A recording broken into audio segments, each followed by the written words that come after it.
Oi, oi, boa noite e bem-vindos a mais uma edição do TJ UFSC.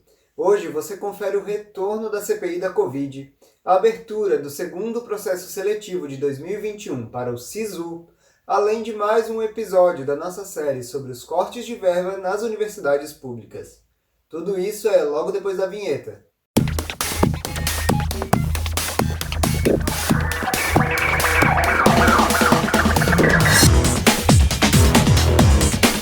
Na manhã de hoje, a CPI da Covid recomeçou as sessões parlamentares. Elas estavam paradas há mais de 2 semanas devido a um recesso obrigatório. O primeiro a ser ouvido nesta sessão de retorno foi o reverendo Hamilton Gomes de Paula, fundador da Secretaria Nacional de Assuntos Humanitários, a SENA, organização evangélica e não governamental fundada em 1999. Hamilton é acusado de negociar, em nome do governo, a compra de 400 milhões de doses da vacina AstraZeneca. E-mails indicam que os valores propostos por ele à empresa Zavat chegam a superar em 3 vezes o valor de mercado do imunizante, ficando perto dos $18.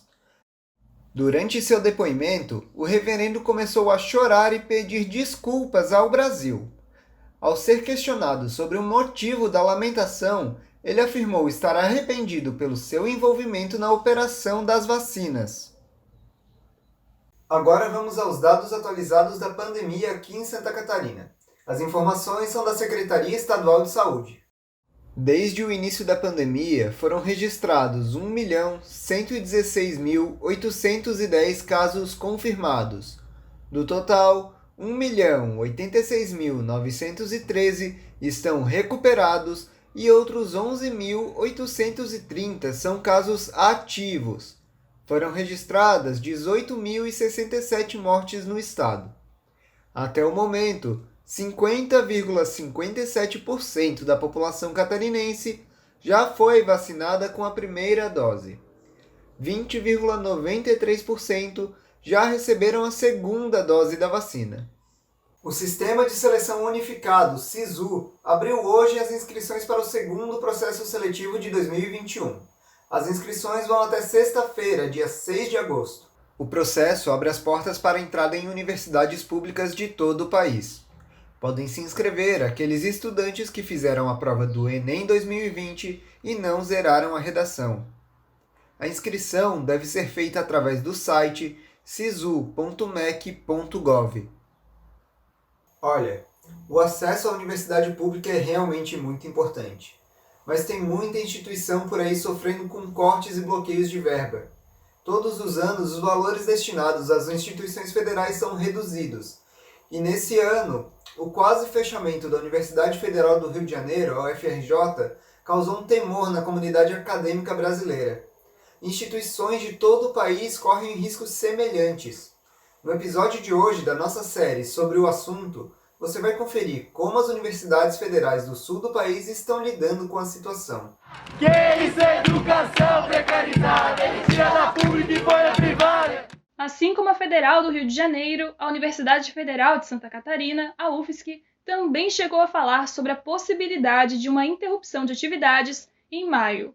O motivo seria a falta de pagamento relativa às verbas obrigatórias referentes a pagamento de salários de servidores e aposentadorias. Porém, pouco tempo depois, o Ministério da Economia liberou valores suficientes para que pudesse ser dado prosseguimento às atividades da universidade.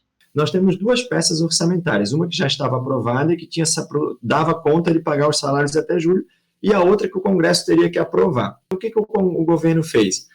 Num ato por meio de uma portaria do Ministério da Economia, remanejou recurso do que faltava ser aprovado ainda no Congresso para dentro dessa peça que já foi aprovada.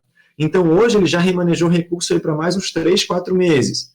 O que o Congresso tem que votar agora é para os últimos 2 meses do ano, então, para novembro e para dezembro. Apesar dos valores garantidos por mais alguns meses, a universidade precisa que outras questões sejam salvaguardadas. Mesmo com o ensino remoto emergencial, o investimento em custeio se faz vital para o encaminhamento da instituição. A plataforma Moodle, por exemplo, utilizada pelos estudantes da UFSC, tem sua base na Superintendência de Governança Eletrônica e Tecnologia da Informação e Comunicação, que fica no campus e necessita de energia para funcionar. Indiretamente, a área da pesquisa também é afetada pelos cortes discricionários. Neste sentido, a falta de verba abrange bolsas acadêmicas, insumos de pesquisa e compra de equipamentos para laboratórios.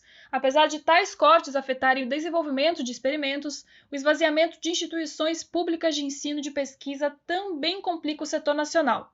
Porém, o representante da Pró-Reitoria de Pesquisa da Universidade Catarinense se mostrou cuidadoso em responder à questão sobre o recurso destinado à área.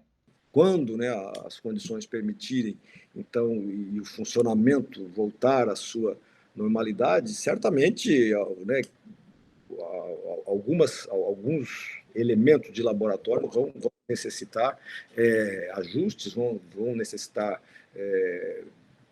vamos dizer, substituição, adequação, porque, veja, nós estamos falando muitas vezes de equipamento, de produtos que precisam, né, de uma continuidade, né, e quando às vezes se para, evidentemente, isso pode afetar.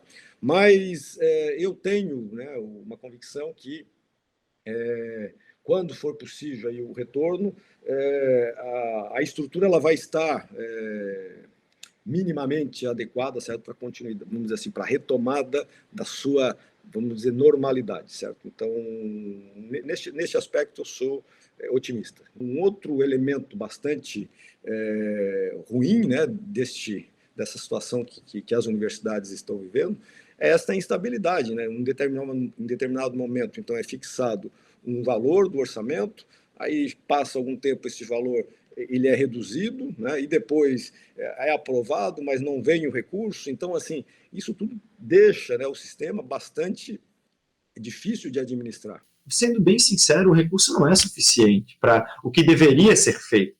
Uma pesquisa de desenvolvimento de um fármaco ou de uma vacina é algo que demanda muito investimento para ser uma pesquisa de ponta, para ser uma pesquisa em tempo hábil. Na Federal de Pelotas, no interior do Rio Grande do Sul, a situação é parecida. O corte de verba foi de 21%, algo sem precedentes na história da Universidade Gaúcha. Atualmente, a instituição tem um orçamento de 59 milhões de reais para as despesas não obrigatórias, sendo que 9 milhões ainda estão condicionadas à aprovação do governo. A gente ouviu falar, mas a universidade está remota, não tem gasto. Isso é uma falácia, né? A universidade continua tendo capina, continua tendo corte de grama, continua tendo manutenção. Quando tu voltares para a universidade, ela tem que estar nas condições que ela estava há 2 anos atrás, porque vai ser a lacuna, né, de tempo das pessoas fora dos campi. Então, a gente mantém a universidade, a gente continua dando a mesma manutenção, continua com as equipes trabalhando o tempo todo, né? Muito mais do que apenas a comunidade acadêmica, a população externa também é afetada pela situação. Além do impacto do corte em cima de pesquisas, trabalhos de extensão atingem civis diretamente. Por exemplo, durante o ano passado, a UFPEL montou uma estrutura para aplicação de testes RT-PCR, exame que verifica e confirma a Covid-19. Na nossa região, só a UFPEL faz esse teste. Todos os testes aqui têm que ir para Porto Alegre, para o LACEN, que é o laboratório, né, que fica em Porto Alegre, na capital. Nós montamos o laboratório com recursos do MEC, com um trabalho voluntário de professores e alunos, e fizemos quase 6 mil testes, né, garantindo que o acompanhamento aqui estava bem ativo. O dinheiro desse primeira leva do MEC acabou, nós solicitamos novos recursos para o MEC para continuar fazendo esses testes, e recebemos uma negativa, segundo o MEC, faz parte do corte do orçamento deles, né, que não veio para nós, mas que é também do MEC. Então, isso fez com que a gente parasse de testar. O nosso laboratório não testa mais, não faz mais teste. Todo o teste da região toda vai para Porto Alegre. De acordo com o calendário da Escola Superior, o início do primeiro semestre de 2021 deve começar na próxima segunda-feira, dia 9. Porém, em maio, a UFPEL anunciou que, em caso de continuidade do quadro orçamentário, o fechamento em setembro seria inevitável. A ideia é que atividades práticas que sejam necessárias para a formação de acadêmicos sejam retomadas presencialmente e o restante continue no formato remoto emergencial. Outra questão é que a parte discricionária se refere também a uma garantia de acesso e permanência, a assistência estudantil.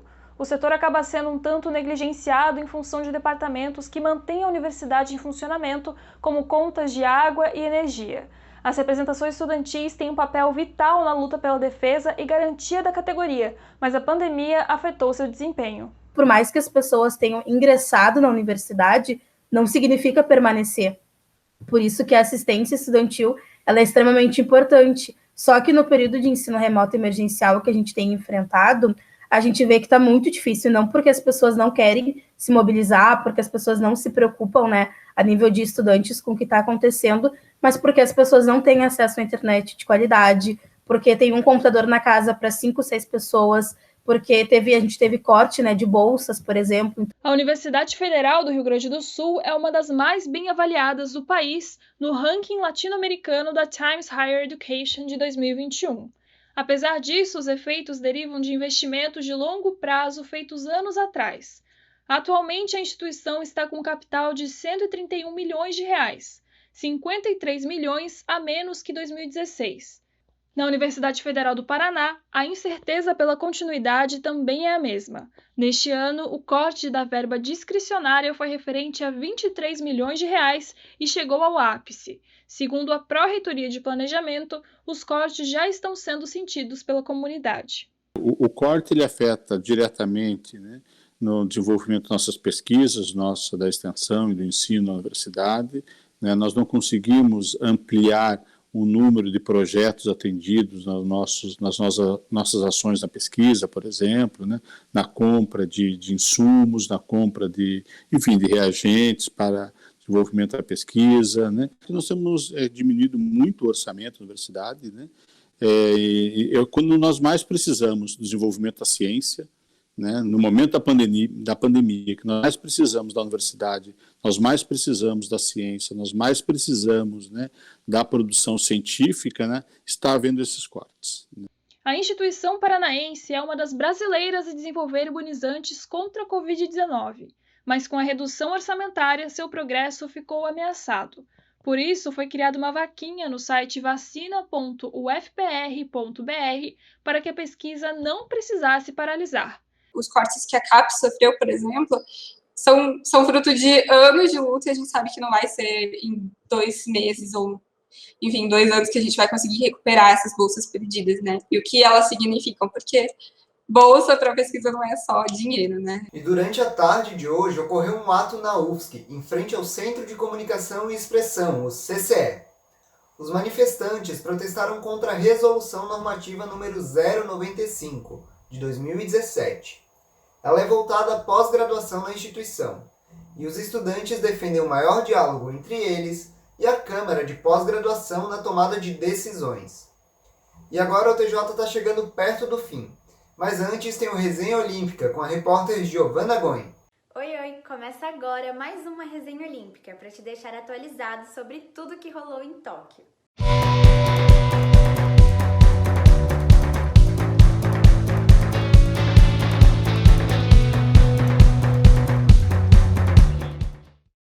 A dupla de velejadoras Martine Grael e Kaena Kunze levaram o ouro para o Brasil. É a 19ª medalha da vela brasileira em Olimpíadas. Com uma largada excelente, a dupla administrou com tranquilidade a disputa com as rivais pela medalha de ouro na classe 49er FX de vela. Na última regata, elas ficaram em 3º lugar, mas à frente das adversárias diretas pelo título, as holandesas Annemiek Bekkering e Annette Duets, e as alemãs Tina Lutz e Susan Belk. Mas calma que as medalhas não param por aí. Alisson dos Santos levou o bronze na final de atletismo dos 400 metros com barreiras. Com a marca de 46 segundos e 72, Pio marcou um novo recorde sul-americano. O ouro ficou com o norueguês Karsten Warholm, com um novo recorde mundial de 45 segundos e 94. A prata acabou com o norte-americano Ray Benjamin. E o Brasil também ganhou a medalha bronzeada no boxe peso pesado até 91 quilos com Abner Teixeira. Teixeira foi até as semifinais, mas o cubano La Cruz venceu por decisão dividida, 4-1, e segue a final. O brasileiro termina com bronze, já que não há disputa de terceiro lugar no boxe. A seleção brasileira tem ainda mais 2 medalhas garantidas no boxe nessa edição dos Jogos, com Herbert Conceição e Bia Ferreira, já classificados às semifinais em suas categorias. No salto com vara, o atleta Thiago Braz conquistou a medalha de bronze, marcando o 2º pódio olímpico de sua carreira.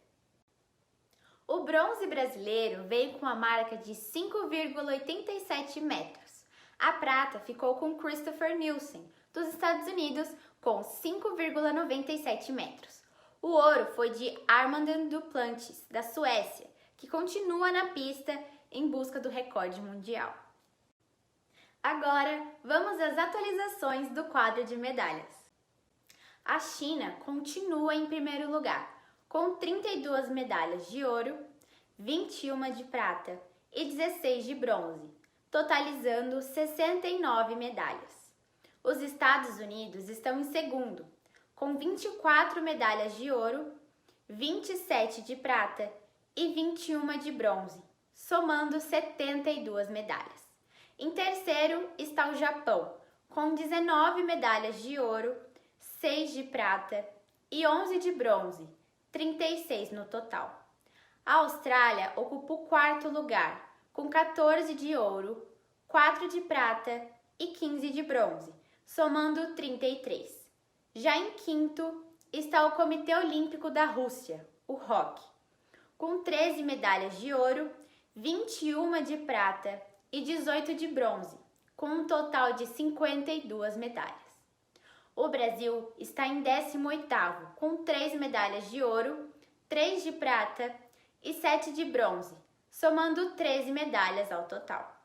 A resenha olímpica de hoje fica por aqui, mas fica ligado no TJ UFSC que amanhã tem mais atualizações. Até mais! Obrigado, Giovana, e obrigado a você que nos acompanhou até aqui. O jornal de hoje chegou ao fim, mas amanhã a gente volta com mais informações. Até mais!